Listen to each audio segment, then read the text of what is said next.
Notícias do STJ. Os destaques do dia do Superior Tribunal de Justiça, quando e onde você quiser. Olá, esse é o boletim com alguns destaques do STJ.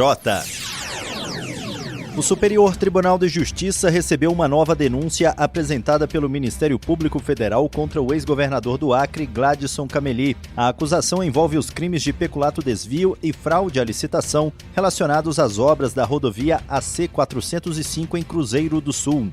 Com a decisão da Corte Especial, Cameli passa a responder a mais uma ação penal. No mesmo dia, o ex-governador também foi condenado a 25 anos e 9 meses de prisão, considerada a maior pena aplicada pelo STJ em ação penal originária. Segundo o MPF, as irregularidades ocorreram no início do mandato de Cameli em 2020. A investigação aponta que teria havido direcionamento da licitação para beneficiar a construtora Colorado, empresa ligada à família do ex-governador. O MPF afirma ainda que aliados teriam sido nomeados para cargos estratégicos no DERACRE para facilitar o esquema. A denúncia também menciona superfaturamento de aproximadamente 3,6 milhões de reais na obra da AC-405.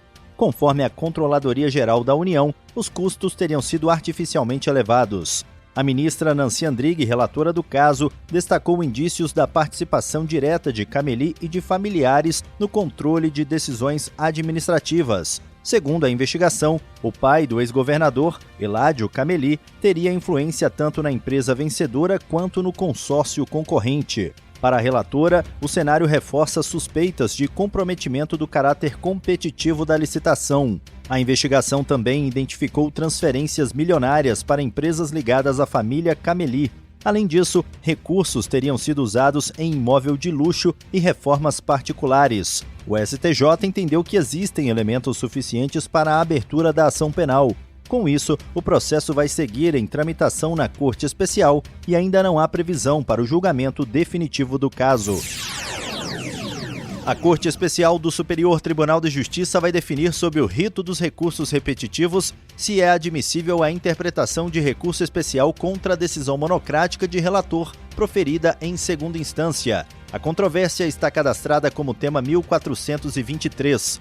O julgamento vai analisar a necessidade de esgotamento das instâncias ordinárias antes da apresentação do recurso especial, conforme entendimento já aplicado pelo STJ, com base na súmula 281 do Supremo Tribunal Federal. O relator, ministro Sebastião Rey Júnior, destacou que a formação de precedente vinculante é válida mesmo quando a discussão envolve apenas a admissibilidade do recurso.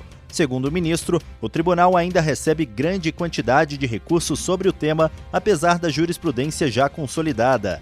Dados da Comissão Gestora de Precedentes apontam a existência de milhares de decisões monocráticas e centenas de acórdãos relacionados à questão. A definição pelo rito dos repetitivos busca uniformizar o entendimento em todo o país, garantindo maior segurança jurídica, celeridade processual e economia de tempo no julgamento de casos semelhantes. O colegiado decidiu não suspender os processos que discutem a mesma matéria enquanto o julgamento não é concluído. A decisão final vai servir como referência para todos os tribunais do país. A Corte Especial do Superior Tribunal de Justiça decidiu que é dispensável a remessa necessária em ações previdenciárias quando o valor da condenação puder ser apurado por cálculos simples e não ultrapassar 1.000 salários mínimos. A decisão foi tomada sob o rito dos recursos repetitivos, tema 1081, e passa a orientar julgamentos semelhantes em todo o país. Com a definição da tese, voltam a tramitar processos que estavam suspensos à espera da análise do tribunal, incluindo recursos especiais e agravos relacionados ao tema.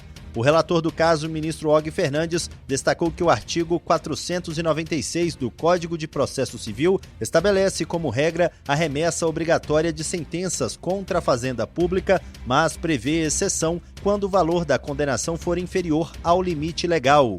Segundo o ministro, nas ações previdenciárias é comum que a sentença já traga parâmetros suficientes para o cálculo do valor devido, como termo inicial do benefício, critérios de correção e base de honorários. Nesses casos, a operação depende apenas de operações aritméticas simples, o que não afasta a liquidez da decisão. O colegiado também ressaltou que a dispensa da remessa necessária não se aplica quando a sentença não apresenta elementos mínimos para a apuração do valor devido. Nessas hipóteses, permanecem válidos os entendimentos já consolidados pelo Tribunal sobre o assunto, tanto no tema repetitivo 17 quanto a súmula 490 do Tribunal. E esse foi o Notícias do STJ de hoje. Para ouvir mais, acesse o Spotify ou o SoundCloud do STJ. Tchau, tchau. Notícias do STJ, uma produção da Secretaria de Comunicação Social do Superior Tribunal de Justiça.